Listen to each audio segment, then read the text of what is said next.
Hi friends, good morning. నా today topic వచ్చేసి డిఎస్సికి సంబంధించి సైకాలజీ అనమాట. ఈ సైకాలజీలో తీసుకున్న టాపిక్ ఏంటంటే పెరుగుదల, వికాసం, పరిపక్వత. అసలు మన సైకాలజీలో మొత్తం సగం పార్ట్ పైన ఈ పెరుగుదల, వికాసం, పరిపక్వత మీదే ఆధారపడింది ఈ సైకాలజీ మొత్తము. ఇవి వచ్చినవే వచ్చి మళ్ళీ రిపీట్ అవుతూ ఉంటున్నాయి. ఒక్కొక్క శాస్త్రవేత్త ఒక్కొక్క రకంగా వాళ్ళ యొక్క భావనలు అనేవి తెలియజేయడం అనేది జరిగింది.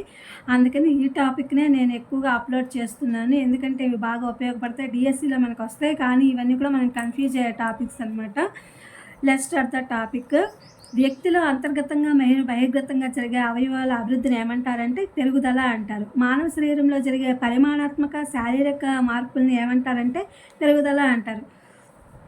అంతర్గత పెరుగుదల అంటే ఏంటంటే బాహ్యంగా కనిపించే శారీరకమైన ఎత్తు, బరువు, ఇతర అవయవాల పెరుగుదలను బహిర్గత పెరుగుదల అంటారు. అలాగే అంతర్గత వ్యవస్థలో జరిగేటటువంటి మెదడు, గుండె, కాలేయము వాటి అవయవాల్లో పెరుగుదలను అంతర్గత పెరుగుదల అంటారు.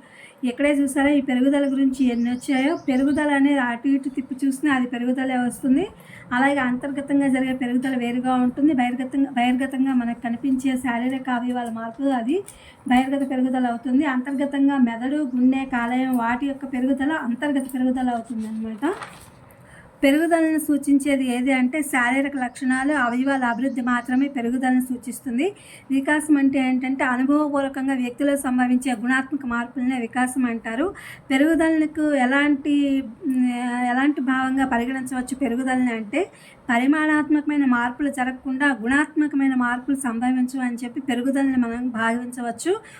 దేన్ని వికాసంగా చెప్పుకోవచ్చు. వయస్సు, అనుభవము పెరిగే కొలది వ్యక్తి యొక్క ప్రజ్ఞలో, ఆలోచనలో, సాంఘికీకరణలో, నీతి నియమాలలో అనుసరించడంలో, ఉద్వేగాలను ప్రదర్శించడంలో ఎంతో అభివృద్ధి కనిపిస్తూ ఉంటుంది. దీనినే వికాసంగా కూడా మనం చెప్పుకోవచ్చు అంటున్నారు శాస్త్రవేత్తలు. వికాసం గురించి అండర్సన్ మరియు గసెల్స్ వికాసం గురించి ఏమన్నారు? వికాసం అంటే శరీర ఆకారాలను, శరీర అవయవాల యొక్క ప్రకార్యాలను సమైక్యం చేసి విశదపరిచేదే క్లిష్ట ప్రక్రియ అని చెప్పి అండర్సన్ మరియు గసెల్స్ యొక్క అభిప్రాయం అనమాట.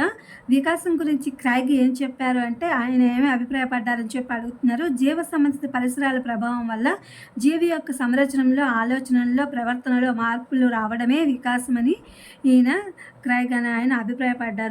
పెరుగుదల అనేది ఎలాంటి అభివృద్ధి అంటే పెరుగుదల అనేది అది శారీరకమైన అభివృద్ధి మాత్రమే అనమాట.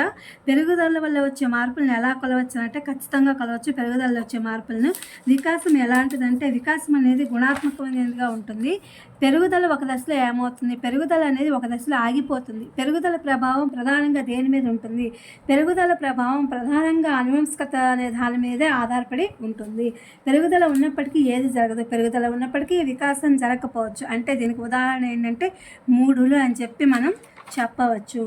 ఇది ఇవాళ సైకాలజీ డిఎస్సికి సంబంధించినటువంటి పెరుగుదల, వికాసం, పరిపక్వతపై నేను కొంతవరకు దీన్ని అప్లోడ్ చేశాను. ఇంకా చాలా ఉంది దీని గురించి చెప్పాలంటే. నెక్స్ట్ తర్వాత దాని గురించి చెప్పుకుందాము. ఇది మీకు ఉపయోగపడుతుందని చెప్పి ఈ వీడియో అప్లోడ్ చేశాను. Please my channel like, share, subscribe and comment. Thank you for watching. Thank you for our support.